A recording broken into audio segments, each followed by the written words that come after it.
வணக்கம், நான் doctor Ramkumar, paediatrician neonatologist, Sri Narayani hospital and research centre, Sripuram, Vellore. கடந்த சில நாட்களாக அதீத குழந்தைகளுக்கு சளி, இருமல், காய்ச்சல், தலைவலி மற்றும் வைரஸ் அவுட் பிரேக் உருவாகியுள்ளது. அதற்கான காரணங்கள் குறித்தும், ஹோம் ரெமிடிஸ், வீட்டில் நீங்கள் என்ன வைத்தியம் செய்யலாம் என்பதை பற்றியும், ரெட் ஃப்ளாக்ஸ், நீங்கள் எப்பொழுது மருத்துவரை அணுக வேண்டும் என்பதை பற்றியும், மோஸ்ட் இம்பார்ட்டன்ட்லி ப்ரிவென்ஷன், இதை எப்படி தடுக்கலாம் என்பதை பற்றிய விழிப்புணர்வு குறித்த வீடியோ தான் இது. So when we speak why now, எந்த வருஷமும் இல்லாமல் இந்த வருஷம் எதற்காக இப்படி ஜாஸ்தியாக இருக்குதுன்னு நம்ம யோசிச்சோன்னா, there are a couple of factors to it. ஒரு சில காரணங்களுக்காக இது வந்திருக்கக்கூடும். First and most important thing, because of the COVID locked down, last ஒரு 2-3 வருஷமாக குழந்தைகள் வெளியே வராத காரணத்தால் அவர்களிடம் அந்த நேச்சுரல் ஆன்டிபாடிஸ் என்று சொல்லப்படுகிற நோய் எதிர்ப்பு சக்தி குழந்தைகளுக்கு கம்மியாக இருந்திருக்கிறதுக்கான வாய்ப்புகள் உண்டு. This could be one of the reason. இது ஒரு காரணம். இன்னொரு காரணம், இந்த குழந்தைகள் இந்த வைரஸ்களுக்கு இதற்கு முன்னால் எக்ஸ்போஸ் ஆகாமல் இருந்தால், R the third reason could B coexistence. இருக்கின்ற அறிகுறிகளுக்கு ஒரு வைரஸ் மட்டுமே காரணம் இல்லாமல் வேறொரு வைரஸும் சேர்ந்து இன்ஃபெக்ஷன் வர மாதிரி இருந்தால் இந்த நோயுடன் வீரியம் கொஞ்சம் அதிகமாக இருக்க வாய்ப்பு இருக்கிறது. அது fourth reason could be antigenic shift and antigenic drift. Virus உருமாற்றத்தினால் ஏற்பட்டிருக்கக்கூடும். When we speak of respiratory infections in children, the most important causative organisms are the viruses, and sometimes it can be because of the superadded bacterial infection. And among the viral culprits, the most important ones are the human influenza virus, parainfluenza, respiratory syncytial virus, adenovirus, and sometimes coronavirus. And the present outbreak by vast majority is attributed to flu virus and adenovirus as such.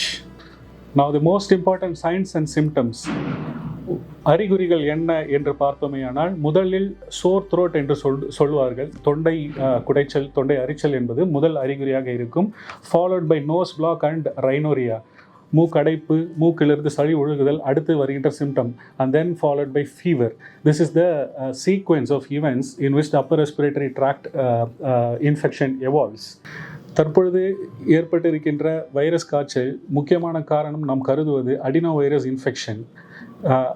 அந்த அடினோ virus infection இருக்குமே ஆனால் அதனால் ஏற்படுகின்ற பாதிப்பு கண் எரிச்சல், redness of ice என்று சொல்லுவார்கள், மற்றும் வாந்தி, வயிறு உபாதைகள் ஏற்படக்கூடிய வாய்ப்பு இருக்கிறது. So what is different in the present outbreak rather than the usual viral illness of common cold is the protracted course of fever and the unusual severity that it presents with, and the way that it triggers the bronchospasm.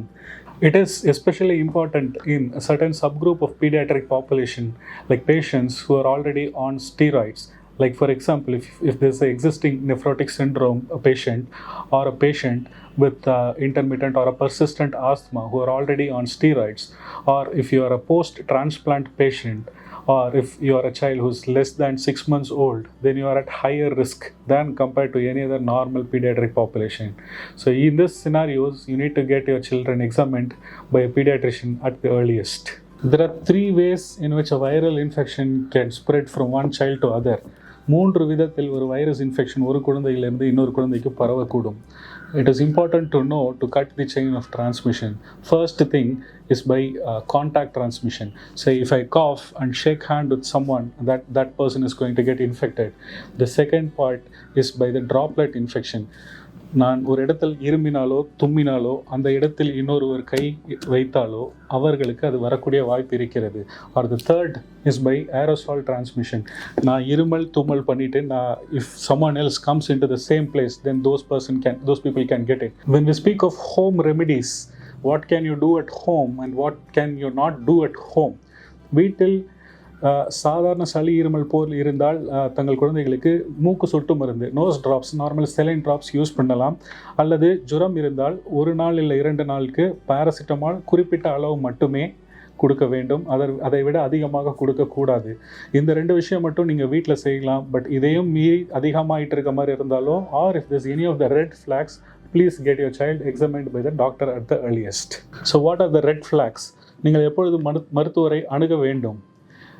If your baby is less than 6 months old, or if there is persistent vomiting, or if there is decreased feeding, or if there is involvement of other systems like loose stools, conjunctivitis, or if there is noisy breathing or breathlessness, that is the most dreaded complication. Please get your child examined by a pediatrician at the earliest. So, how can you prevent this respiratory outbreak? First thing is to get all your children vaccinated by flu vaccine at the earliest.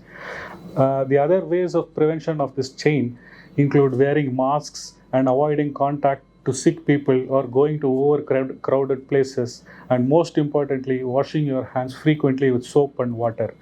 Let's break this chain of transmission and build a healthy environment. Thank you.